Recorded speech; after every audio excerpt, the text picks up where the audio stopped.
Recognize your fear and be truthful with yourself and with others. Confess, I am in fear now, so I cannot see rightly. Give up the judgments you would make, for they are but a meaningless attack against one whose goodness you cannot see. Surrender those judgments to me. Tell the truth. Jesus, I cannot see this brother rightly, for I judge him.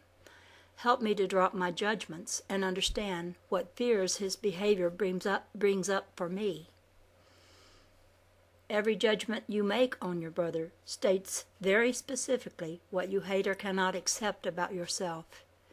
You never hate another unless he reminds you of yourself. That is why every attempt to justify anger, fear, and judgment fails miserably.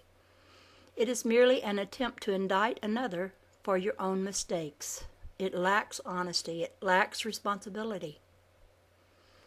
You have the means to end judgment totally, yet you would still justify it.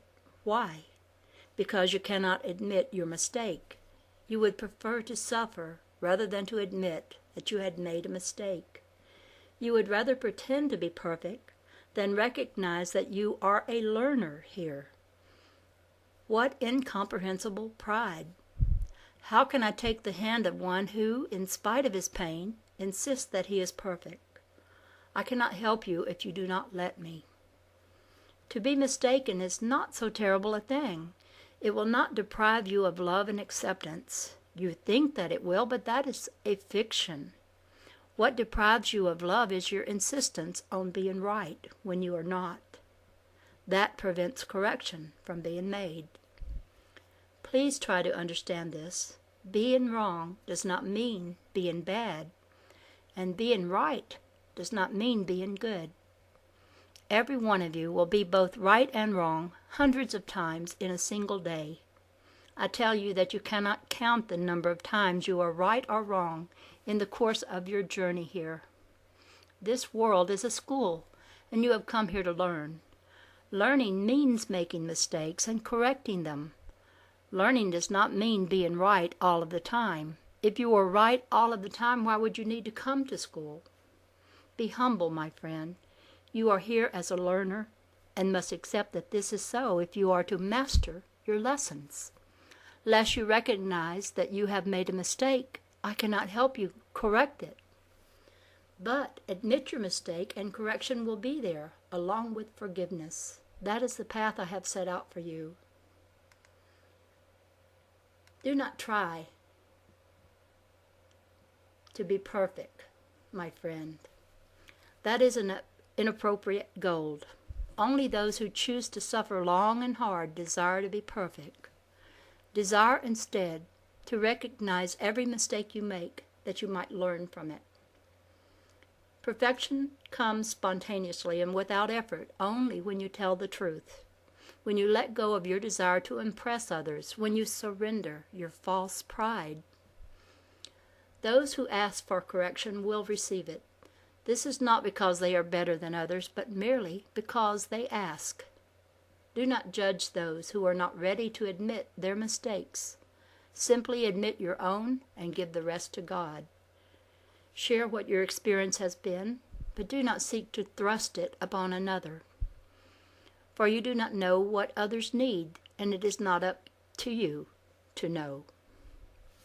Remember the good in your brother. Remember the good in yourself. Let all fears and judgments dissolve where they arise. Admit your mistakes and be tolerant of the mistakes others make. That is what I ask of you. It is simple, is it not? It is so simple, you will keep forgetting it. But do not be discouraged. If your desire for peace is strong, you will eventually surrender to it. Once you have decided that this is what you want, you cannot fail to come home. Learning to listen. You are so busy reacting to what happens or does not happen in your life that you do not have time to savor your experience. You don't feel your joy or your pain, your anger or your grief. This is unfortunate. You are wasting so much time looking for answers to your problems outside of yourself. If you just took the time to be with yourself, the answers would rise spontaneously. Learn to be present with your experience. I'm not saying try to figure it out. Being with is not an analytical activity. Indeed, recognize that you cannot figure your experience out. You can either be with it or you can intellectualize it, which of course is an escape. Every moment you are receiving suggestions which can help you steer the ship of your life back on course. But you cannot hear these suggestions if you don't take the time to be and to listen. Ironically, it is precisely at those times when you are most frantic trying to figure out and fix your problems that you most need to be quiet and listen. You may not realize that at first, but you can't help but notice that the more you try to figure things out, the more confused they get. Sooner or later, you will give up trying to make your life work the way you think it should. And then perhaps you will wonder, why am I going through this transition time? Is there something in my focus that needs to change? And you will learn to listen for the answer. Usually, when you are on a collision course, the answer that you receive is something like, slow down, look around, maybe you are not really going where you think you're going. That might not seem like such a great answer, but it is sufficient to help you take the next step. Slowing down and looking around is the beginning of correction. As long as things are flowing smoothly in your life, you need not seek correction. But when the waters get turbulent, you would do well to pause and consider your course. Just this much timely introspection would make a profound difference in your life. There are times when external reality simply closes down around you, and the only appropriate place to go is within. I am not asking you to meditate for 2 hours every day, nor am I saying that regular meditation is not helpful. I'm just saying that there are times in your life when you need to be quiet and listen. If you learn to honor those times, you will save yourself a lot of grief. The more you learn to listen within, the more you will begin to be with your experience as it happens. You will develop a partnership with your life, a willingness to participate, to feel, and to experience what comes along. When you refuse to take time to be with your experience, it seems as if you are a victim of what happens in your life. That is a great self-deception. You have related to your experience as something you must conquer and control. And when your experience refuses to conform to your expectation, you feel that you are being unjustly punished. That is not what is happening. Instead, you are merely experiencing the negative effects of your need to control.